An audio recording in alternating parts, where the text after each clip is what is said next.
د پکتیا مرکز ګردیز او ځاځي ولسوالۍ ترمنځ د ملي بس خدمات پیل شول.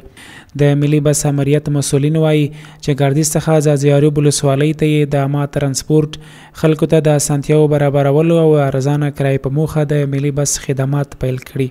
د ملي بس امیر دریج ته وویل چې له دې مخکې ګردیز کابل ترڅنګ د پکتیا زرمت او څمکنیو ولسوالیو ته د ملي بس خدمات پیل شوي وو.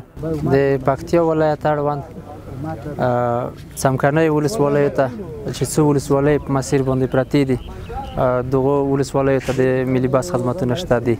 په ولایتونو کې کابل ته دي، زرمت ولسوالۍ ته دي او دا د نن تاسو شاهد یاستئ چې ځاځي ولسوالۍ ته هم د ملي بس فعالیتونه پیل شول. د پکتیا ملي بس امیر زیاتوي د مهالي دغه ولسوالۍ ته یوازې یو ملي بس ورکړی او په خبره یې هڅې کوي چې شمیر یې زیات او وسایط نوي کړي. د هغه په وینا تیر کال یې زرګونه مسافرو ته خدمات وړاندې کړي. مرکز په تلاش کې دی چې نوي بسونه وپیري او هیوادوالو ته په خدمت لپاره آماده کړي. په تیر 1402 کال کې ملي بس په دوو لاینونو باندې فعالیت درلودلو چې په دغه دوو لاینونو باندې تقریبا 55,000 هیوادوالو ته خدمات وړاندې کړي دي. خلک وایي چې د شخصي موټرو کرایې لوړوالي له امله یې نشوه کولی چې ګردیز ته یې په اسانۍ تګ راتګ کړی وای، خو اوس د ملي بس فعالیت ته خوښ دی او وایي دا د دوی لپاره ښه اسانتیا ده چې په ارزانه او اسانه ډول تګ راتګ وکړي.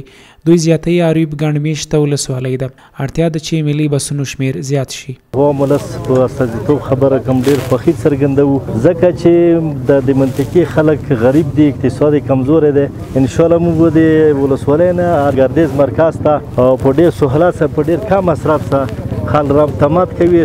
دا موږ راغلو دا کنه چې موږ ته لږ زیات شي او نورو ولایتو ته برابر شي، 2-3 شي، 4 شي، نو موږ ته به ډېره ګټه ورسېږي. دا قوم ډېر غریب ده. خو د موږ دا غوښتنه ده چې باید نورو ولسوالیو ته یا دا څانګه اوږده شي. بل دا ولسوالي چې ده دا ډېره زیاته ده، دغې نفوس ډېر زیاته دي، دا یو ملي بس نشي کولی.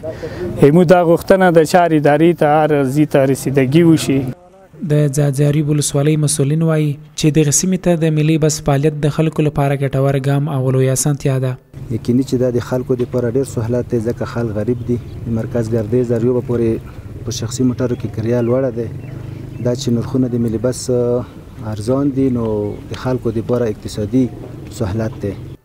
د معلوماتو له مخې د ګردیز او ځاځي ولسوالۍ ترمنځ غځېدلې لویه لار شاوخوا 15 کیلومتره اوږدوالی لري چې د شخصي موټرو کرایه تر سرحدي سیمې کوټکي بازار پورې 340 افغانۍ ده، خو د ملي بس کرایه 180 افغانۍ ټاکل شوې.